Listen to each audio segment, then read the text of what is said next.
Hello student, this is तनु टिप्टान और आज हम बात करेंगे हमारे नेक्स्ट सब्जेक्ट को जिसका नाम है कॉर्पोरेट अकाउंटिंग। बहुत ही इंटरेस्टिंग सब्जेक्ट है, बहुत ही मज़ेदार है इसको समझेंगे तो, क्योंकि अब हमारी जो डेली लाइफ में हम चीज़ों को देखते हैं, पढ़ते हैं, जो थियोरेटिकल पॉइंट से पढ़ते हैं वो आज हम प्रैक्टिकल करने वाले हैं, है ना। वो आज हम प्रैक्टिकल करने वाले हैं। ये जो सब्जेक्ट है आपको पता होगा कि आपके एमकॉम के अंदर भी आते हैं, बीकॉम के अंदर भी आते हैं, बीबीए के अंदर भी आते हैं, इवन ये जो पर्टिकुलर अगर चैप्टर की बात करूँ तो ये +2 के अंदर भी आते हैं, पता है। तो चलो स्टार्ट करते हैं वैल्यूएशन ऑफ गुडविल से। मैं आपको बता देती हूँ डिफरेंट यूनिवर्सिटीज़ के अंदर क्या है कि जो सिलेबस है उसके अंदर जो चैप्टर्स के नाम दिए हुए हैं, चैप्टर के साथ जो लेसन नंबर दिया हुआ है वो अलग अलग है, बट इसीलिए मैंने इसलिए यहाँ पर चैप्टर नंबर नहीं लिखा। मैं आपको हर चैप्टर क्लियर किया जाएगा। Issue of the share, issue of the debenture, redemption of the preference share, redemption of the debentures, ठीक है। आपका इंटरनल रिकंस्ट्रक्शंस, अमेलगमेशंस, गुडविल का है, ठीक है। साथ में शेयर्स का है, यहाँ पर वैल्यूएशन ऑफ द शेयर्स। तो इन सभी टॉपिक्स के बारे में 1 बाय 1 डिस्कस करेंगे। शॉर्ट वीडियो जितनी होगी मैं आपके लिए लेकर आऊँगी। प्रैक्टिकल सेशन हम क्या करेंगे, पूरे सिलेबस का खत्म हो जाएगा तब देन हम क्या करेंगे, प्रैक्टिकल सेशन शुरू करेंगे जैसे हमने इनकम टैक्स में किया था, ठीक है।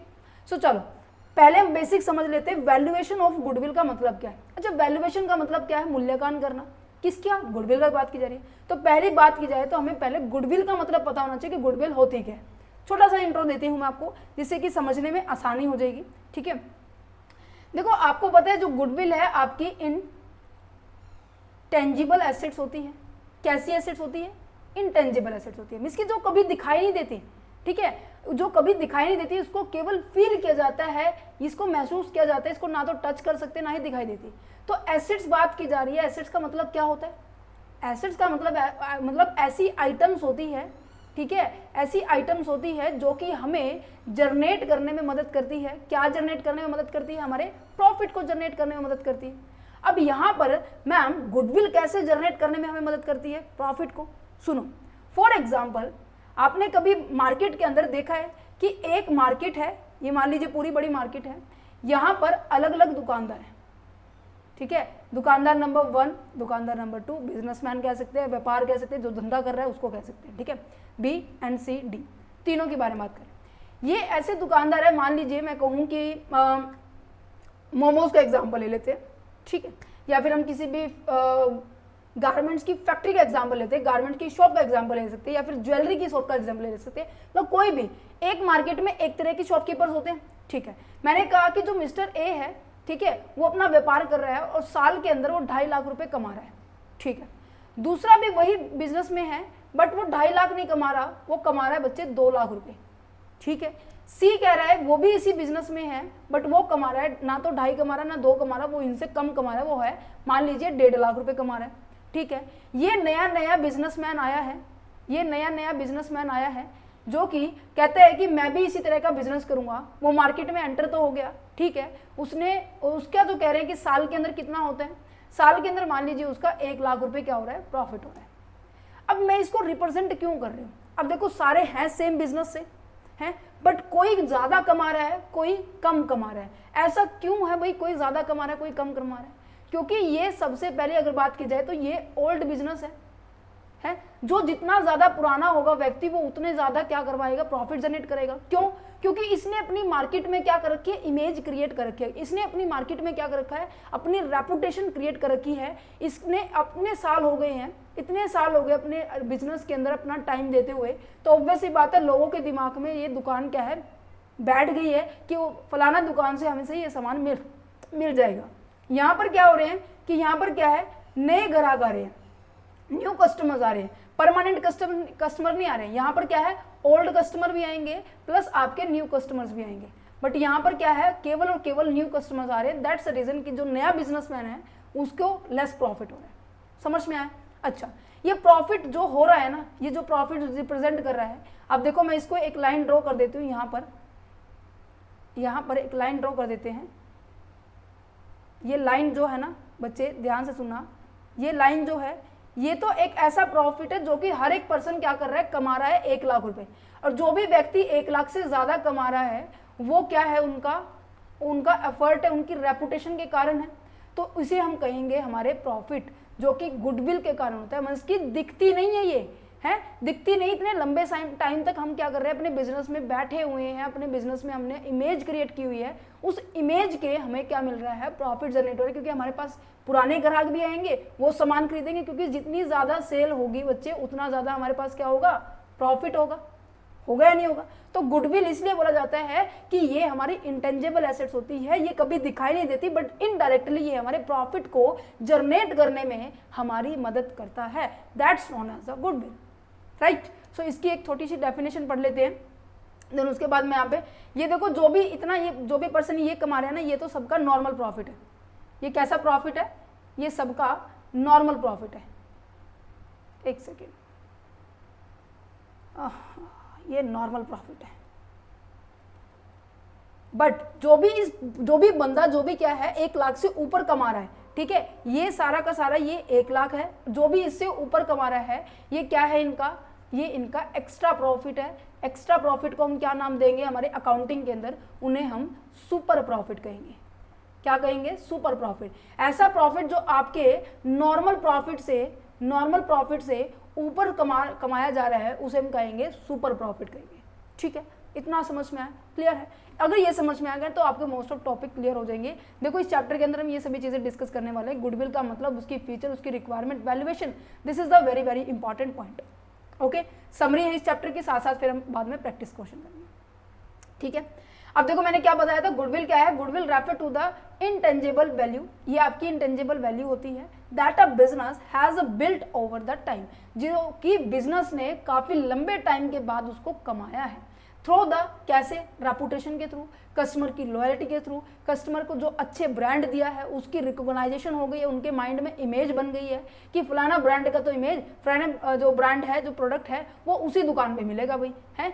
Relationship with their is a client and supplier and the employees, means कि एक पर्सन का जो दुकानदार है उसका बिहेवियर भी नोट किया जाता है कि उसका बिहेवियर कैसा है, कि वो अपने क्लाइंट से कैसा बिहेव कर रहा है, जिसके थ्रू वो क्या कर रहा है, कस्टमर्स को अपनी ओर अट्रैक्ट कर रहा है। तो गुडविल कहीं ना कहीं एक चुंबक की तरह काम करती है कि जो कस्टमर है उनको अपनी ओर खींचने का काम करती है। इसीलिए कहते हैं ना कि इतनी सारी मार्केट में इतनी सारी दुकानों को छोड़ के आप केवल स्पेसिफिक दुकान पे जाते हो, ऐसा क्यों होता है पता है आपको, कि क्यों, क्योंकि पहली बात तो वो पुरानी मिलेगी, या फिर आपने 2-3 बार उससे सामान खरीदा होगा, आपकी उससे जान पहचान होगी, है ना, या फिर उसने अपनी जो प्रोडक्ट है उसकी क्वालिटी बहुत अच्छी होगी, या उसके बोलने का तरीका बहुत अच्छा होगा, या फिर वो ऐसे एरिया में होगा जहां पर क्या है बहुत ज़्यादा आया जाए हुई होगी। तो समझ पा रहे, तो गुडविल कहीं ना कहीं दिखती नहीं है, ठीक है, कमाते सारे हैं बच्चे, बट जो जिससे ज़्यादा कमाते हैं वो उसको, जो ज़्यादा कमाते हैं ना प्रॉफिट, वो उसके गुडविल को रिप्रेजेंट करते हैं। ठीक है, तो एक्स्ट्रा वैल्यू जो होती है आपके बिजनेस की, ठीक है, beyond the assets and liability, आपकी एसेट्स और लायबिलिटी से अलग जो वैल्यू रिप्रेजेंट होती है उसे हम कहेंगे हमारी गुडविल। That's it. ओके, समझ में आ गया, उम्मीद करेंगे समझ में आ गया। फीचर देख लेते हैं, फीचर क्या है, ये इंटेंजिबल एसेट्स होती है, अभी बताया। रेपुटेशन के बेस पे होती है कि जैसे जैसे हम अपने क्लाइंट से, अपने कस्टमर से, अपने सप्लायर से, अपने एम्प्लॉय से क्या रिलेशनशिप जैसे बना के रखेंगे, वैसे ही क्या है, इमेज क्रिएट होगी सामने, एक रेपुटेशन क्रिएट होगी, राइट। फ्यूचर प्रॉफिट पोटेंशियल है, फ्यूचर प्रॉफिट पोटेंशियल का मतलब क्यों है, अब देखो यहाँ पर ये बिजनेस इतना पुराना है, ये जितना पुराना होगा, एक टाइम ऐसा आएगा, एक टाइम तक क्या कर सकते हैं, वो इस प्रॉफिट को अर्न कर सकते हैं। ठीक है, कहने का मतलब जैसे कहते हैं ना कि हर चीज का टाइम होता है, अगर आप उसको अपग्रेड नहीं करेंगे तो वो क्या हो जाएगी, ऑब्सोलेट हो जाएगी, मींस की अनवैल्यू एंड विदाउट एडवांसमेंट और विदाउट मॉडिफिकेशंस के हम उसकी और ज़्यादा बेनिफिट नहीं उठा सकते। तो इसलिए गुडविल को भी मेंटेन किए रखना ज़रूरी होता है, राइट। तो एक टाइम पीरियड होता है, मान लीजिए मैंने कहा कि ये 2.5 लाख रुपए कमा रहा है, एक्स्ट्रा कितने कमाए इसने, अब 1 लाख से 2.5 लाख के बीच में 1.5 लाख रुपए एक्स्ट्रा है। मैंने कहा कि ये जो गुडविल है ना, कंटिन्यूअस आने वाले 3 साल तक मुझे कोई नुकसान नहीं देने वाला, मेरा कोई कंपटीटर क्रिएट नहीं होने वाला। कहने का मतलब मैं 3 साल लगातार 1.5 लाख रुपए एक्स्ट्रा कमाऊंगा। तो यहाँ पर कितना हो गया, 4,50,000 रुपये मेरे पास क्या है, मेरे 3 साल की गुडविल हो गई है। समझ रहे हैं, इसकी ये जो गुडविल है जो मैं बना कर रखूंगा, इसकी जो वैल्यू मतलब जो मेरा प्रॉफिट है, मैं जो 1.5 लाख कमा रहा हूँ एक्स्ट्रा का, वो मेरे लगातार 3 साल तक मैं कमाता रहूँगा। उसके बाद मुझे मेरे को दोबारा से मेंटेन करना होगा, ठीक है, क्योंकि अब देखो नए नए कंपटीटर आ रहे हैं। अब देखो मार्केट में क्या हो रहा है, प्रोडक्ट को रिप्रेजेंट करने का तरीका बहुत चेंज हो गया है, बहुत ज़्यादा लाइटिंग से शो हो रही है ना, ज़्यादा पैकेजिंग के ऊपर ध्यान दिया जा रहा है, लोग कस्टमर से ट्रीटमेंट के बारे में बात की जा रही है, उनको कैसे आप ट्रीट कर रहे हो, आते ही ग्रीट किया जा रहा है या नहीं किया जा रहा है, उनको आप सर्व कर रहे हो, पानी हो गया, ठीक है, कोई भी स्नैक्स हो गया, चाय हो गया, कॉफ़ी हो गई, उनके ऊपर ज़्यादा फोकस किया जा रहा है कि कस्टमर आपके साथ कनेक्शन बना के रखे, ठीक है। इवन क्वालिटी तो मैटर करती है प्रोडक्ट की।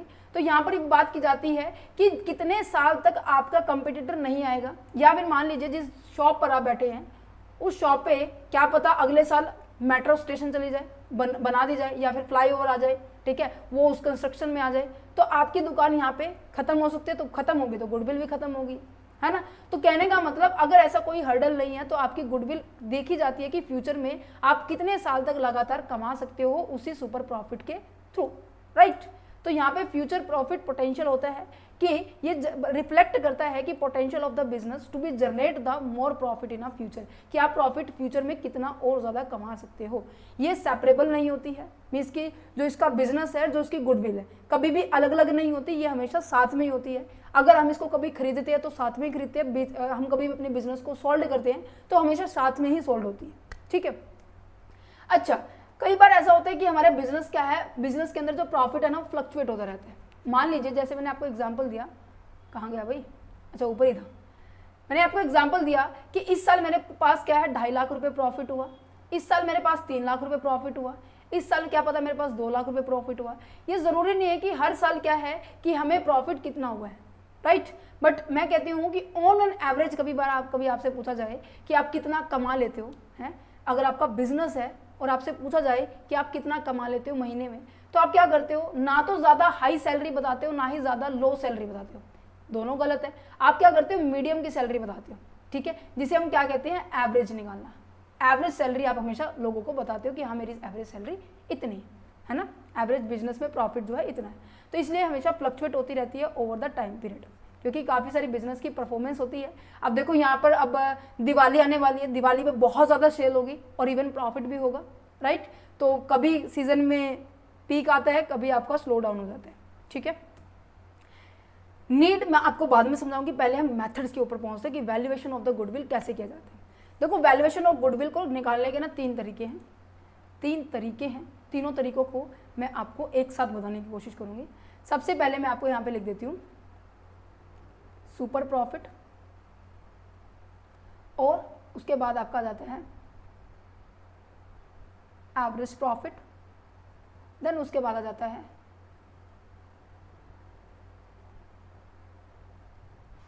कैपिटलाइजेशन प्रॉफिट, ठीक है। आप इसको समझ लीजिए, सुपर प्रॉफिट को समझ लीजिए, बाकी तो बहुत आसान हो जाएंगे। सुनो, सुपर प्रॉफिट मैंने आपको क्या बताया, सुपर प्रॉफिट को मैंने ये बताया कि आप कमा रहे हो, ठीक है, आप कितना कमा रहे हो, 2.5 लाख कमा रहे हो, बट मार्केट में लोग जो नॉर्मली कमा रहे हैं वो कितना है, 1 लाख है। क्या ये जो मैंने आपको ग्राफ बना के दिखाया था, क्या ये आपको समझ में आया था? यस, तो बहुत आसान है। अब देखो ये कैसा प्रॉफिट है जो नॉर्मली हर एक बिजनेसमैन, मीन्स कि जो नया बिजनेसमैन भी है ना, वो भी इस प्रॉफिट को कमा लेगा विदाउट गुडविल जनरेट किए हुए, है ना। तो ये तो नॉर्मल प्रॉफिट हो गया। अच्छा, आपका जो एक्चुअल प्रॉफिट है वो कौन सा है, वो एक्चुअल प्रॉफिट भाई आपका 2.5 लाख है, एक्चुअल प्रॉफिट आपका 2.5 लाख है। अच्छा, इन दोनों के बीच का जो डिफरेंस होता है उसको मैंने क्या बोला था आपको, आपका एक्स्ट्रा प्रॉफिट, जो कि आप नॉर्मली सभी से अलग, जो नॉर्मली सभी से ऊपर कमा रहे हो, उसको क्या बोला था मैंने आपको, एक्स्ट्रा प्रॉफिट बोला था। इस एक्स्ट्रा प्रॉफिट का नाम क्या है बच्चे, आपका सुपर प्रॉफिट है, सुपर प्रॉफिट है। क्या इतनी समझ में आई आपको बात? Simple, so simple. अच्छा, कहने का मतलब सुपर प्रॉफिट को कमाने के लिए हमें 2 तरह के प्रॉफिट की रिक्वायरमेंट होगी। एक तो हमारे पास क्या होगा, एक्चुअल प्रॉफिट होगा, और दूसरा हमारे पास होना चाहिए नॉर्मल प्रॉफिट होना चाहिए। इन दोनों के बेसिस पे हम सुपर प्रॉफिट इजीली निकाल सकते हैं, है ना। अच्छा, इन केस क्वेश्चन में आपको एक्चुअल प्रॉफिट ना दिया मिले तो कैसे मिलेंगे, मीन्स कि जो आप प्रॉफिट कमा रहे हो वो ना दिया मिले तो हम कैसे कैलकुलेट करेंगे। अभी मैंने बताया कि आपका जो प्रॉफिट है महीने भर, साल भर साल क्या हो सकता है, फ्लक्चुएट होता रहता है। मान लीजिए आपने फर्स्ट ईयर क्या किया, कमाया कितना है, आपने 1 लाख रुपए कमाया, ठीक है। दूसरे साल आपने कितना कमाया है, मान लीजिए 1,25,000 रुपये कमाया। तीसरे साल आपने क्या किया है, आपने 1,50,000 रुपये कमाए। अब आप देख रहे हो हर साल क्या है, ऊपर नीचे हो रहा है। तो मुझे अपना एग्जैक्ट प्रॉफिट को कैलकुलेट करने के लिए क्या कहना पड़ेगा, ना तो मैं इसको बताऊंगी ना इसको बताऊंगी, मैं बीच का बताऊंगी नहीं बताऊंगी। तो कहने का मतलब मेरे को क्या निकालना पड़ेगा, ऑन एन एवरेज निकालना पड़ेगा। एवरेज का मतलब क्या होता है, सबका प्लस करो, नंबर ऑफ द ईयर से डिवाइड कर दो। अब मैंने सबका प्लस करती हूँ मैं, इसका क्या हो जाएगा 1 लाख, 2 लाख, 3 लाख, 3,75,000, कितना हो जाएगा 3,75,000। और मुझे इसको डिवाइड करना पड़ेगा 3 से, क्योंकि 3 साल का प्रॉफिट है, 3 ईयर के प्रॉफिट को मेरे को 3 साल से डिवाइड करना पड़ेगा। तो मैं जैसे इसको डिवाइड करूंगी तो मेरे पास कितना आएगा, 3 से 3 कट हो गया 1, देन यहाँ पर आ जाएगा 2, देन यहाँ पे आ जाएगा 5, यहाँ पे आ जाएगा। तो मेरा एवरेज प्रॉफिट, एवरेज जो एक्चुअल प्रॉफिट है वो कितना है मेरे पास, 1,25,000 है। समझ में आया। अच्छा, नॉर्मल प्रॉफिट क्या है, नॉर्मल प्रॉफिट का मतलब ये होता है कि आपको अगर आपको 1 लाख रुपए, मैंने बताया कि हमारे एग्जाम्पल में 1 लाख रुपए नॉर्मल प्रॉफिट है, 1 लाख रुपए आपको कमाना है ना, तो आपको कितनी कैपिटल लेके आनी पड़ेगी उसके बारे में बात की जा रही है। कहने का मतलब कि आपको अगर बिजनेस करना है ना, और बिजनेस में कहते हैं, कई बार आपने सुना है कि हाँ जी आपने बिजनेस सेटअप किया था तो कितना एक प्रॉफिट हो गया था, कहते हैं कि हमने 10 लाख रुपए लगाए थे और हमारा जो प्रॉफिट है ऑन एवरेज 10% हुआ है अब की बार। तो कहने का मतलब क्या है कि आपने 10 लाख के ऊपर कितने लाख रुपए कमाए हैं, 1 लाख रुपए कमाए। तो नॉर्मल प्रॉफिट का मतलब क्या है कि वो प्रॉफिट होता है जो कि आप बिजनेस में जाते हैं, किसी मार्केट में अपने बिजनेस को सेटअप करने जाते हैं, और उस सेटअप के लिए आपको कितनी कैपिटल की रिक्वायरमेंट हुई, वो कैपिटल का और रेट क्या दिखा रहा है आपको कि इतने परसेंटेज से मुझे प्रॉफिट हुआ है। अच्छा, मैंने कहा कि मैंने ये देखो निकाल के दिखा दिया कि मेरे को क्या है, 1 लाख रुपए मेरे को चाहिए थे, 10 लाख रुपए मुझे बिजनेस को चलाने के लिए चाहिए थे। मार्केट में नॉर्मल रेट चल रही है कि 10% तो नॉर्मली हम कमा ही लेते हैं जब बिजनेस में सेटअप होते हैं। तो मैंने कहा 1 लाख कमा लिया। तो अच्छा ठीक है, इतना समझ में आया। अब इन दोनों के बीच का जो डिफरेंस है वो कितना है, 25,000। 25,000 क्या रिप्रेजेंट कर रहा है, ये आपके सुपर प्रॉफिट को रिप्रेजेंट कर रहे हैं। क्लियर है, क्या इतना समझ में आया? फिर भी कोई डाउट रहता तो आप मुझे कमेंट सेक्शन में पूछ सकते हैं बच्चे, आप सभी के लिए कमेंट सेक्शन ओपन है, सो उसका यूज करो, मुझे भी पता चले कि आपको डाउट का है। इतना समझ में आया बच्चे?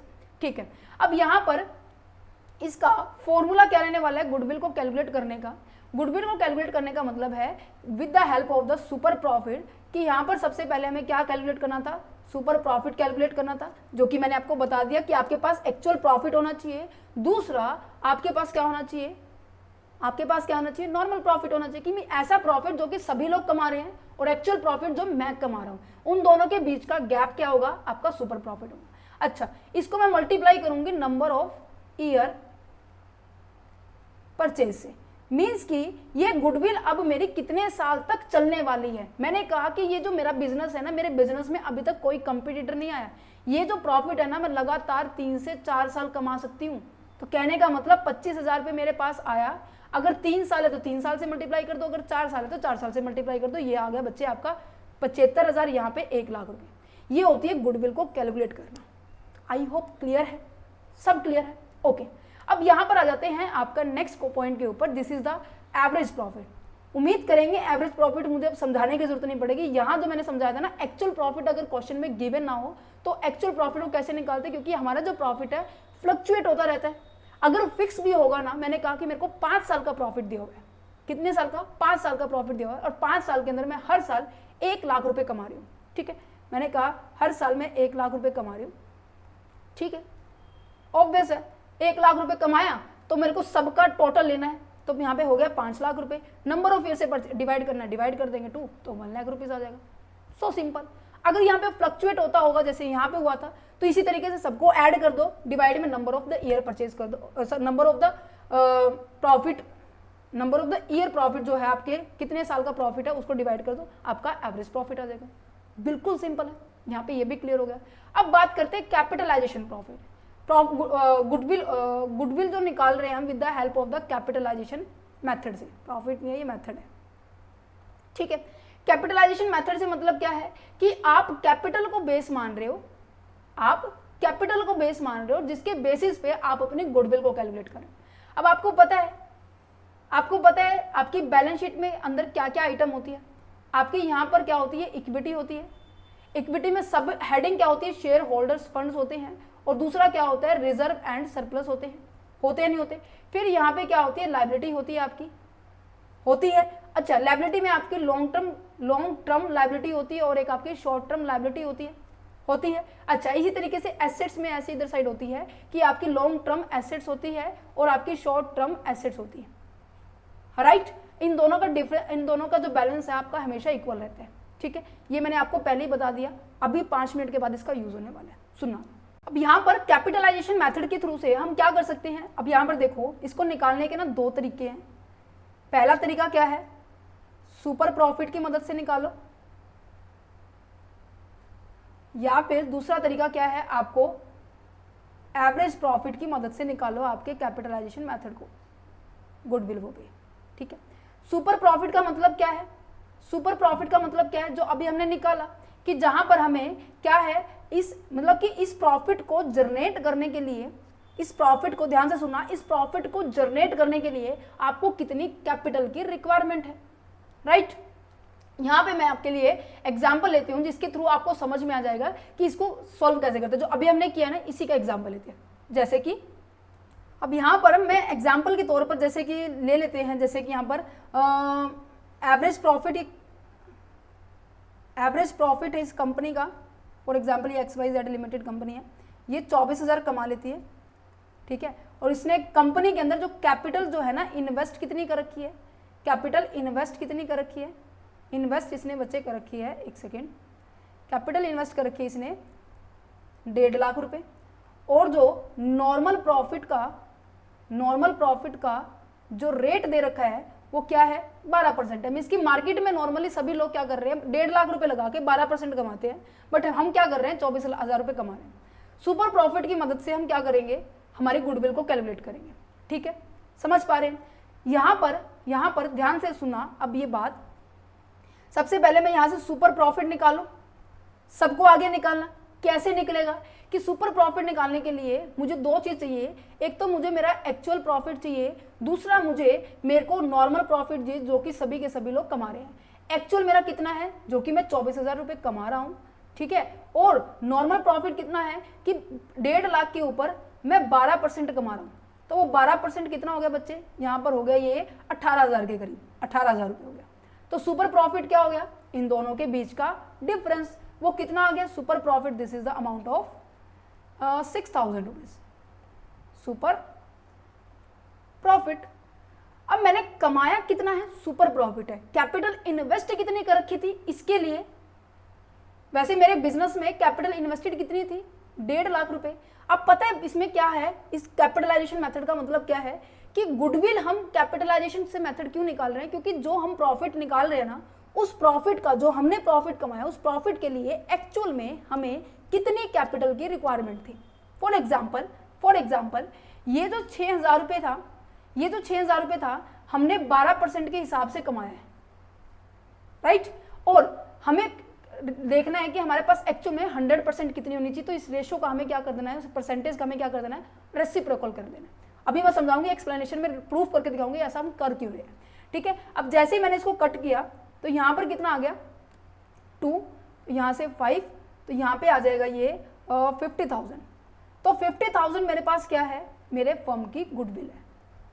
समझ पा रहे हो, मीन्स कि जो आपका सुपर प्रॉफिट निकला है, आपको क्या करना है, जो normal rate of the return दे रखी थी ना ये 12%, उसका उल्टा कर देना है आपके सुपर प्रॉफिट के साथ। सेम एज इट इज आपको करना है आपके एवरेज प्रॉफिट के साथ। अगर आपको यहाँ पर एवरेज प्रॉफिट के थ्रू निकालना है तो आपको जो एवरेज प्रॉफिट निकालना है, और उसके बाद मान लीजिए 5 साल का ऐसे प्रॉफिट दे रखा है, ठीक है, और 5 साल के प्रॉफिट के बाद मेरा आ गया यहाँ पे 1,25,000 में, ठीक है। नॉर्मल रेट दिया मिलेगा, उसको हम क्या कर देंगे, अपोजिट कर देंगे। मान लीजिए यहाँ पर 10% था तो 100 अपॉन में 10 कर देंगे, ठीक है। ये होने के बाद कितना हो जाएगा, 1, 12, 2, 12, ये तो पूरा आ जाएगा 1,25,000 और 0 ही है, मीन्स कि 12,50,000 रुपये होगा। अब यहाँ पर बस एक फ़र्क है, यहाँ पर हमें क्या करना पड़ेगा, जितनी कैपिटल हमने इन्वेस्ट कर रखी है ना, उस कैपिटल से हमें इसको माइनस करना पड़ेगा। मान लीजिए मैंने कैपिटल इन्वेस्ट कर रखी थी 12 लाख रुपए, तो यहाँ पे 50,000 रुपये मेरे पास क्या है, गुडविल आ गई है। समझ रहे हो क्या कहने का मतलब है कि इस पर्टिकुलर प्रॉफिट को कमाने के लिए मैंने गुडविल कितनी लगानी चाहिए थी, मैं प्रूफ करके दिखाऊं कि मेरा कैसे 50,000 रुपये आए। मान लीजिए मैंने कहा कि मैंने 1 लाख रुपए इन्वेस्ट किया और इसके ऊपर 12% है, ठीक है, 12,000 रुपये मेरा क्या बन रहा है, प्रॉफिट बन रहा है। ठीक है, अगर मैं कहूँ कि मैंने 1,25,000 रुपये इन्वेस्ट किया, तो इसको थोड़ा सा सिंपल ले लेते हैं, 25 को और सिंपल कर देते हैं 50। 1,50,000 रुपये मैंने इन्वेस्ट किया, 12% के पॉइंट से मुझे क्या मिल रहा है, प्रॉफिट मिलेगा, तो ये हो गया 18,000 रुपये हो गया। ठीक है, अगर मैं कहूँ कि यहाँ पे मैंने 2 लाख रुपए इन्वेस्ट किए, 12% की रेट पे मुझे इंटरेस्ट मिल रहा है, मतलब रिटर्न मिल रहा है, तो उसे मैं क्या कहूँगी, अब यहाँ पे मैंने 24,000 रुपये कमा लिए, 12 दूनी 24। अगर मैं कहूँ कि मैंने यहाँ पे 2.5 लाख रुपए इन्वेस्ट कर दिए और 12% की रेट पे मेरे को क्या मिल रहा है, 12% की रेट पे मुझे क्या मिल रहा है, इंटरेस्ट मिल रहा है, तो यहाँ पे इसको कैलकुलेट किया जाएगा, 2.5 लाख को 12 से, तो ये कितना आ जाएगा, 0,000 और 6 और 30, तो ये आ जाएगा 30,000 रुपये। आप देख पा रहे हो कि 1 लाख इन्वेस्ट करने से मुझे 12,000 मिल रहे हैं, तो मैं क्या 12,000 को कैलकुलेट करने के लिए क्या मैं वापस इसके पास आ सकती हूँ, आ सकती हूँ ना, आ सकती हूँ। मैंने क्या किया है, 1 लाख को गुना में 12/100 किया है, किसको निकालने के लिए, 12,000 को निकालने के लिए मैंने ये किया है। अगर मेरे को क्या दिया हो, 12,000 दिया हो, ठीक है, 12,000 दिया हो, और ये 12,000 किसकी वैल्यू है, 12% की है, 12% नीचे आ गया, मुझे 100% की वैल्यू निकालनी तो ऊपर आ जाएगा, कट करूंगी तो क्या मेरा पूरा 1 लाख नहीं आएगा, आएगा नहीं आएगा। सो दैट्स अ रीजन, जो भी हमारा प्रॉफिट होता है उसको हम क्या करते हैं, हम रेसिप्रोकल करते हैं, जिसके थ्रू हमें ये पता चल जाता है कि हमारी गुडविल कितनी है।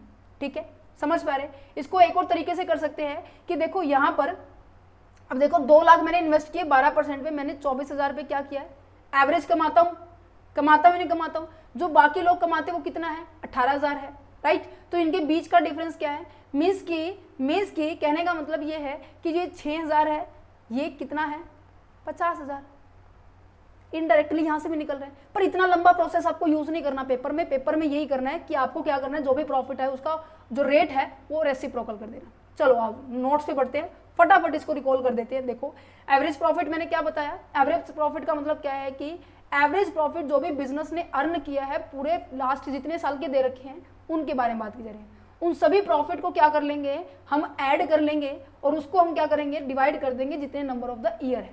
उसके बाद जो एवरेज प्रॉफिट निकल जाएगा, एवरेज प्रॉफिट निकल जाने के बाद उसको हम क्या करेंगे, नंबर ऑफ ईयर परचेज से मल्टीप्लाई करेंगे कि ये जो प्रॉफिट है हम कितने साल तक हम आगे लगातार चला सकते हैं, कितने साल तक आगे लगातार कंटिन्यूस बेसिस पे हम कमाएंगे।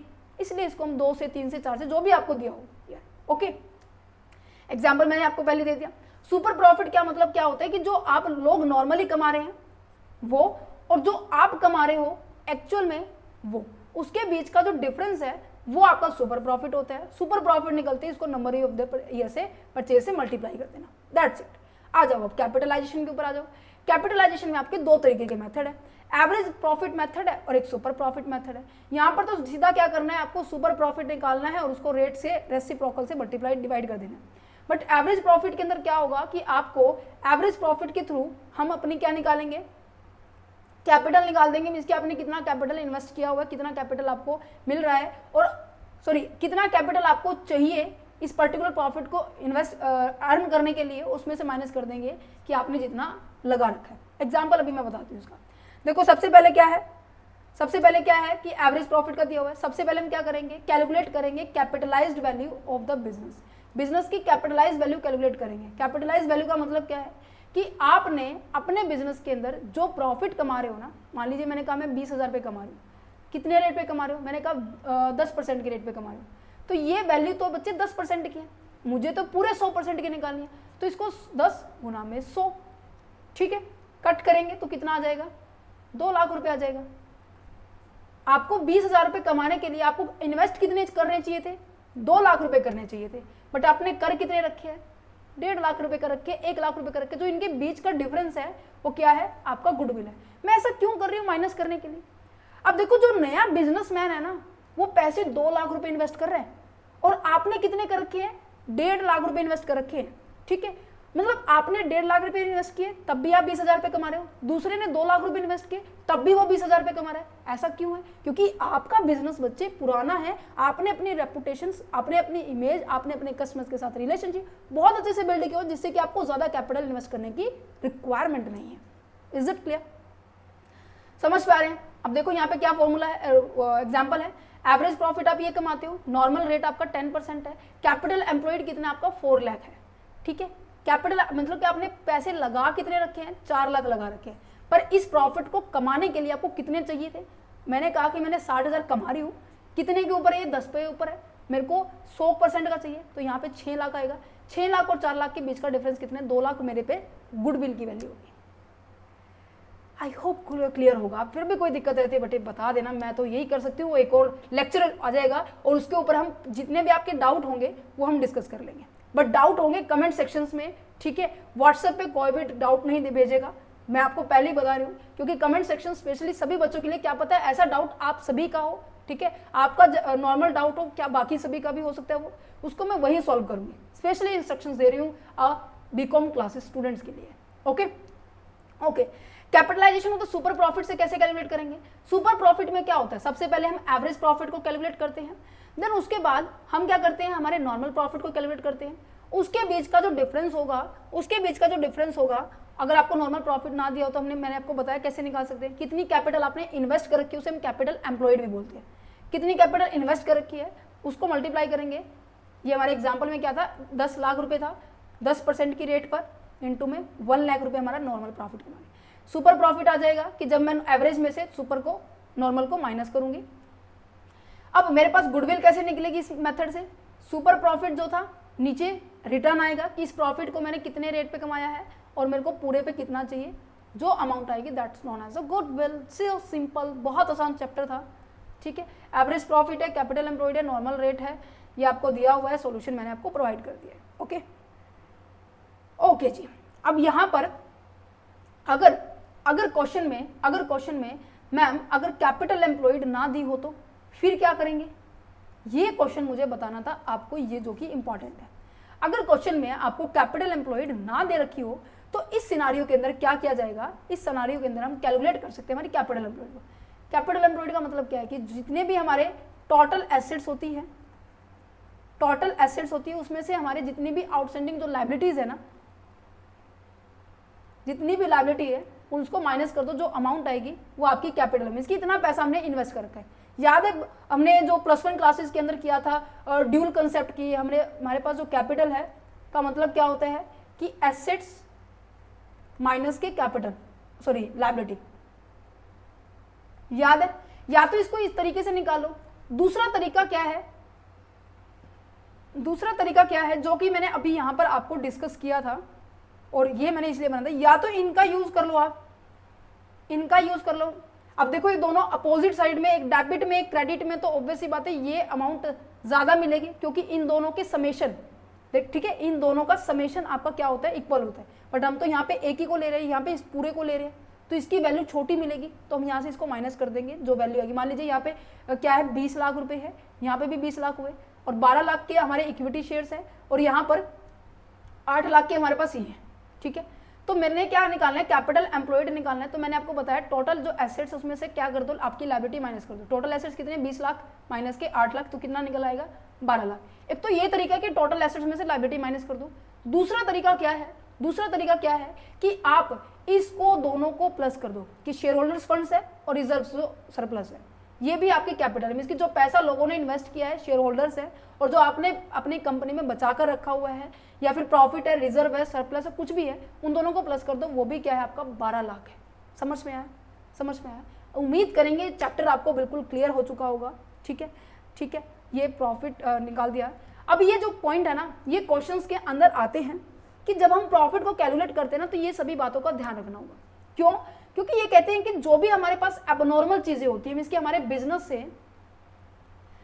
बिजनेस से जो भी पॉइंट रिलेटेड नहीं होता, हम उसको ऐड नहीं करते, हम उसको सब्ट्रैक्ट नहीं करते।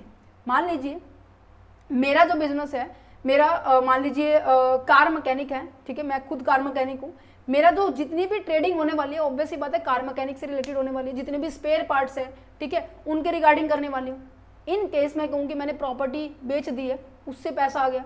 इन केस मैं ये कहूँ कि मैंने हाउस प्रॉपर्टी जो थी मेरी, उससे रेंट आया है, किराया है, किराएदार ने मुझे किराया दिया, वो मेरी इनकम है, और मैं इसमें जोड़ दूँ भाई इनकम, ऐसे तो गलत बात होगी ना, मेरा प्रॉफिट अनइक्वल दिखाई देगा, जो होना चाहिए था वो नहीं होगा, है ना। तो अपने प्रॉफिट को एग्जैक्ट वही दिखाने के लिए हमें इन चीज़ों की ट्रीटमेंट करनी पड़ेगी, क्योंकि अकाउंटिंग में हमारे पास इस तरीके की ट्रांजेक्शन नहीं मिलेगी कि एबनॉर्मल गेन, मींस कि ऐसा गेन जो कभी कभार होता है, आपकी बिजनेस का हिस्सा नहीं है। तो आपकी जब बिजनेस का ही हिस्सा नहीं है तो उसको हम क्या कर देंगे, अपने प्रॉफिट को एग्जैक्ट लाने के लिए हम क्या कर देंगे, वापस ऐड कर देंगे। क्यों? क्योंकि जब मैंने इसको वापस यहाँ पे प्रॉफिट एंड लॉस अकाउंट में यहाँ पे दिखाया था, जिसके कारण मेरा प्रॉफिट बढ़ गया है, बट ये तो मेरे बिजनेस का हिस्सा ही नहीं है, प्रॉफिट तो बढ़ना चाहिए नहीं है, तो मैं इसको वापस क्या कर दूंगी, लेस कर दूंगी। इसी तरीके से लॉसेस होते हैं। मान लीजिए किसी प्रॉपर्टी को सेल करने से मुझे लॉस हो गया, और मेरा बिजनेस तो भाई कार मैकेनिक का है, भाई प्रॉपर्टी को बेचने से लॉस हुआ और वो बिजनेस जो मेरा चल रहा है उसमें थोड़ी ना दिखाऊंगी, ये तो गलत बात है, पर्सनल एक्सपेंसेस नहीं इसके अंदर इंक्लूड होते। तो दैट्स द रीजन जो बिजनेस एबनॉर्मल लॉसेज है, एबनॉर्मल लॉसेज को मैंने डेबिट साइड दिखाया होगा, जिसके कारण मेरा प्रॉफिट कम हो गया होगा। अब कम प्रॉफिट हुआ है तो वो इफेक्ट करेगा, है ना, इफेक्ट करेगा, आपकी गुडविल को कैलकुलेट करने में दिक्कत देगा। तो जितने से कम हुआ है उसको वापस से ऐड बैक कर दो, दैट्स इट। या फिर आपने कोई इन्वेस्टमेंट की होती है, उससे आपको इनकम आई है, बिजनेस का पार्ट नहीं है, उसको भी क्या कर देंगे, आप डिडक्ट कर देंगे। तो कहने का मतलब क्या है, केवल आपकी ऑपरेटिंग एक्सपेंसेस ही वो माइनस होंगे, ऑपरेटिंग इनकम ही वो ऐड होंगे, और जो आपका इनकम टैक्स होता है वो आपका डिडक्ट होगा। ये आपके आइटम बिजनेस से रिलेटेड होती है। जितनी भी आइटम मैंने आपको बताई है ये आपके बिजनेस से रिलेटेड नहीं होती है। समझ में आए? समझ में आए? इस पूरे चैप्टर की समरी दी हुई है विद इन अ शॉर्ट। मैंने प्रैक्टिकल क्वेश्चन देखो नेक्स्ट सेशन में करेंगे, अभी मैं आपको दिखा भी नहीं रही, चलो नेक्स्ट सेशन में करेंगे, वो भी जब हमारा सिलेबस कंप्लीट हो जाएगा तब। अभी हम बेसिक कंसेप्ट कर रहे हैं कि जिससे आपको क्या है, बहुत सारे बच्चे ऐसे हैं जो कि थ्योरी के पॉइंट ऑफ व्यू से पेपर में जा रहे हैं, ठीक है, और मेरा पूरा टारगेट है कि 10 से 12 दिन के अंदर हम इस सिलेबस को कंप्लीट कर देंगे, ठीक है, 3 से 4 अक्टूबर तक, ठीक है, कम से कम 10 से 12 दिन तो मैंने बहुत कम कह दिए, क्योंकि मुझे बाकी सभी चैप्टर्स भी करने हैं। अप्रोक्स यहाँ पे 12 से 13 चैप्टर हैं, ठीक है। सो अपनी यूनिवर्सिटीज़ के अकॉर्डिंग आप अपने आप सेटल कर लेना। सो आई होप आपको ये कंसेप्ट समझ में आया होगा। अगर आप ये PDF लेना चाहते हैं तो आप ले सकते हैं, ₹9 आपको पे करने होंगे इस पर्टिकुलर PDF के लिए। सो आप टीम के साथ कॉन्टैक्ट कर लेना अगर आपको चाहिए तो। WhatsApp number, email ID specially for team के लिए, वो भी नोट्स प्रोवाइड करने के लिए, डाउट क्लियर करने के लिए कमेंट सेक्शन है। मैं आपको फिर रिपीट करूँ, क्योंकि डाउट सेक्शन मेरे पास है और जो जो PDF रिगार्डिंग के नोट्स के रिगार्डिंग है वो हमारी अलग टीम है, वो वहाँ पे कंसर्न करेंगे। सो दैट्स द रीजन कि प्लीज़ हर्डल क्रिएट ना करें, आपके लिए भी और हमारे लिए भी, right. So all the very best for your exam.